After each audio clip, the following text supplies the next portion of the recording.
এখানে আমি কি রান্না করেছি বলেন তো? মটন রান্না করেছি পটল আলু দিয়ে। কালারটাও সুন্দর এসছে। আমি কিভাবে পটল আলু দিয়ে মটন রান্না করলাম না দেখলে বুঝতে পারবেন না। ঠিক আছে, তো দেখতে থাকেন।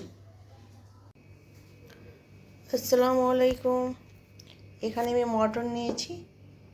মটনগুলো কিন্তু ফ্রিজে ছিল, কারণ যে আমি মটনগুলো হলুদ আর একটু তেল মাখিয়ে রেখে দিয়েছিলাম ফ্রিজে।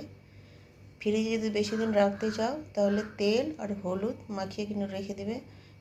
খুবই সুন্দর, একটুও কিছু হবে না। ফ্রিজে রাখা যে একটা গন্ধ থাকে, সে গন্ধটা থাকবে না। টাটকার মতোই কিন্তু খেতে লাগবে। হলুদ আর তেল দিয়ে যদি মাখিয়ে রেখে দাও, আমি হলুদ তেল দিয়ে মাখিয়ে রেখে দিয়েছিলাম ফ্রিজে। এখানে আমি পটল নিয়েছি, আলু নিয়েছি 3টে। পটল আলু দিয়ে আজকে মটন রান্না করব।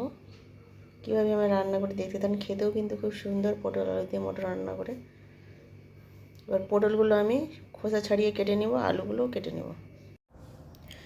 মটন আর পেঁয়াজগুলো কেটে ধুয়ে পরিষ্কার করে নিয়েছি। এখানে আলু পটলগুলো ধুয়ে পরিষ্কার ধুয়ে পরিষ্কার করে নিয়েছি। এবার মটন আর পেঁয়াজগুলো দিয়ে দিব কড়াইয়ের মধ্যে। আমি দিয়ে দিলাম। এবার কী কী মশলা দিই দেখতে থাকেন। এখানে আদা রসুন পেস্ট দিয়ে দিলাম আমি। তারপরে লবণ, তারপরে লঙ্কা গুঁড়ো, হলুদ গুঁড়ো, তারপরে জিরে গুঁড়ো,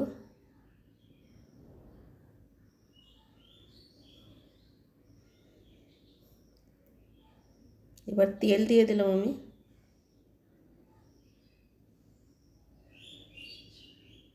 এবার মাখিয়ে নিব, মশলাটাকে মাখিয়ে নিতে হবে। দেখো মাখিয়ে নিয়েছি আমি। এবার গ্যাসে চাপিয়ে দিব, গ্যাসে চাপিয়ে দিয়েছি।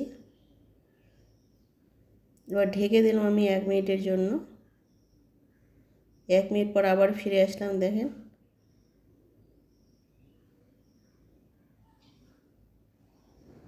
আস্তে আস্তে এইভাবে নাড়তে থাকতে হবে, নাড়বো না সব সময়, যেহেতু আমার বলক চলে এসছে। এবার ঢেকে দিলাম আবার 1 মিনিটের জন্য। 1 মিনিট পর আবার ফিরে আসলাম। মাংসটাকে কিন্তু আস্তে আস্তে ভালোভাবে কষিয়ে নিতে হবে। যত ভালোভাবে কষাবে ততই কিন্তু খেতে তরকারিটা সুন্দর লাগবে। কষার কাছে কিন্তু মূল রহস্য তরকারি রান্নার জন্য। আবার ঢেকে দিলাম 1 মিনিটের জন্য। 1 মিনিট পর আবার ফিরে আসলাম। কিন্তু ভালোভাবে কিন্তু কষাতে হবে। ভালোভাবে না কষালে কিন্তু তরকারি খেতে স্বাদ লাগে না। কষার উপরে নির্ভর করে, যত ভালো কষাবে তত তরকারির টেস্ট আসবে। এবার মাংসটা কষানো হয়ে গেছে। এবার পটল আলু দিয়ে দিলাম আমি। এটা দিকে ভালোভাবে কষিয়ে নিব।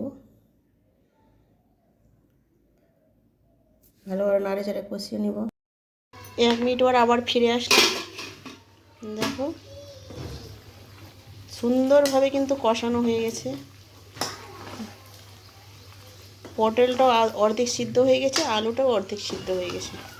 খুব সুন্দরভাবে কিন্তু আমি কষিয়ে নিয়েছি।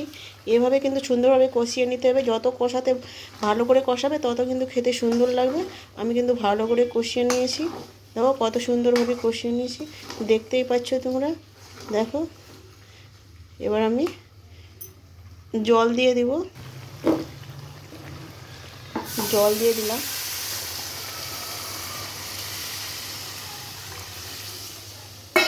মটনে কিন্তু অনেক চর্বি থাকে, আর আলু আর পটল দিয়ে রান্না করলে পরে চর্বিটা কিন্তু পটল আলুর মধ্যে কিন্তু ঢুকে যায়। পটল আলুটা কিন্তু মটনের মতোই খেতে লাগে, কিন্তু সুন্দর লাগে। কিন্তু তুমি মটনটা ছেড়ে কিন্তু পটল আলুটাই খাবা কিন্তু মটনটা তখন খাবার না, বলবা আমার এগুলোই মটনটাই পটল আলুর মতো, পটল আলুটাই মটনের মতো লাগছে। মটনটি থেকে যাবে, পটল আলুটি কিন্তু থাকবে না। সবাই কিন্তু এইগুলোই খেয়ে নেবে। এবার ঢেকে দিব আমি। 1 মিনিটের জন্য ঢেকে দিলাম। 1 মিনিট পর আবার ফিরে আসলাম। তরকারির কালার কত সুন্দর এসে দেখেন। দারুণ এসছে তরকারির কালারটা। সিদ্ধ হয়ে গেছে পটলগুলো, আলুটা দেখছি এবার আলুটা সিদ্ধ হয়ে গেছে।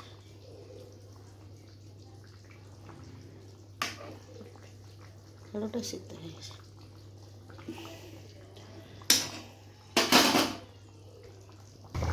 ঢেকে দিব,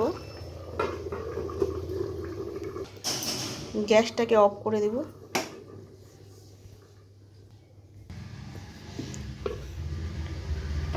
দেখেন কত সুন্দর তরকারির কালারটা হয়েছে, দেখেন দারুণ কিন্তু খেতে লাগবে, কি বলবো। আলু মটন পটল দিয়ে দারুণ হয়েছে না তরকারিটা, দেখতে কালারটা দারুণ এসছে, তরকারিটা খেতে কিন্তু দারুণ হবে। একটু কিন্তু আমি ভাজা জিরে গুঁড়ো দিয়ে দেবো, এটা দিলে পরে কিন্তু তরকারিটার ফ্লেভারটা আরও সুন্দর লাগে খেতে। একটু দিলাম, একটু করে নেব, মিক্সড করে নেব। কালারটা দারুণ হয়েছে না, দারুণ হয়েছে। এখানে ভিডিওটা শেষ করলাম, আল্লাহ হাফেজ।